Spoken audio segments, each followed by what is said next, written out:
ರೋಹಿತ್ಗೆ ಸಿಗ್ಲಿಲ್ವಾ ಧೋನಿಗೆ ಸಿಕ್ಕ ಮನ್ನಣೆ? ಈಡೇರಲಿಲ್ಲ ಟೀಂ ಇಂಡಿಯಾ ನಾಯಕನ ಕೋರಿಕೆ.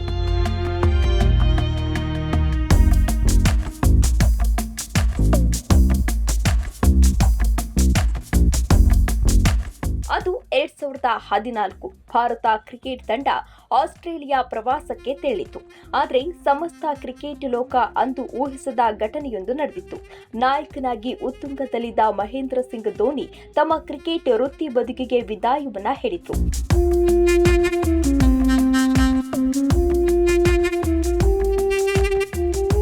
ತಮ್ಮ ಬದಲು ಯುವ ಆಟಗಾರರಿಗೆ ಅವಕಾಶ ನೀಡು ಅನ್ನೋ ದಾಟಿಯಲ್ಲಿ ಗೌರವಯುತವಾಗಿ ತಂಡದಿಂದ ಆಗಮಿಸಿದ್ರು.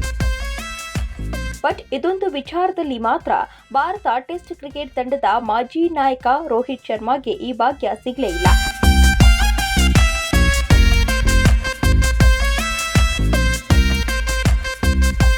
ಇಂಗ್ಲೆಂಡ್ ಪ್ರವಾಸಕ್ಕೆ ಸಜ್ಜಾಗಿ ನಿಂತಿದ್ದ ರೋಹಿತ್ ಸರಣಿ ಮಧ್ಯೆ ನಿವೃತ್ತಿ ಘೋಷಿಸೋ ಇರಾದೆ.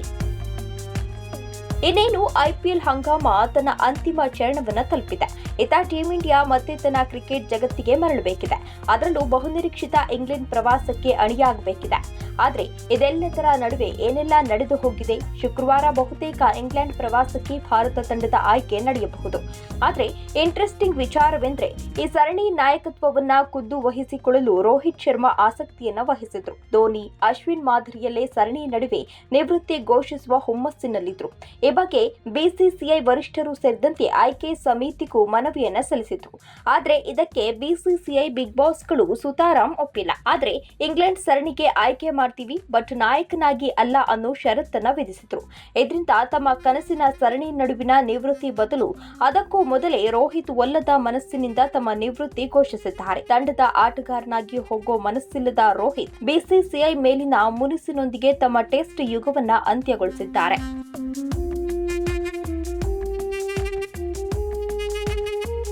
ಶುಭ್ಮನ್ ಗಿಲ್ ನಾಯಕ, ರಿಷಬ್ ಪಂತ್ ಉಪನಾಯಕ. ಶುಕ್ರವಾರ ಇಂಗ್ಲೆಂಡ್ ಪ್ರವಾಸಕ್ಕೆ ಸರಣಿ ಘೋಷಣೆ.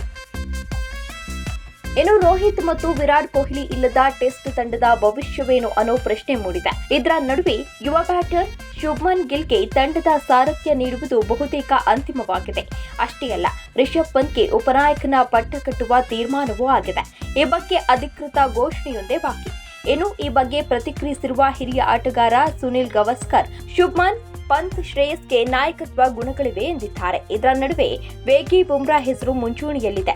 ಆದರೆ ಈ ಎಲ್ಲಾ ಊಹಾಪೋಹಗಳಿಗೆ ಶುಕ್ರವಾರ ತೆರೆ ಬೀಳಲಿದ್ದು ಯಾರಿಗೆ ಬಿಗ್ ಶಾಕ್ ಕಾದಿದೆ ಅನ್ನೋದು ಗೊತ್ತಾಗಲಿದೆ. Sports desk, Karnataka news beat, Bengaluru.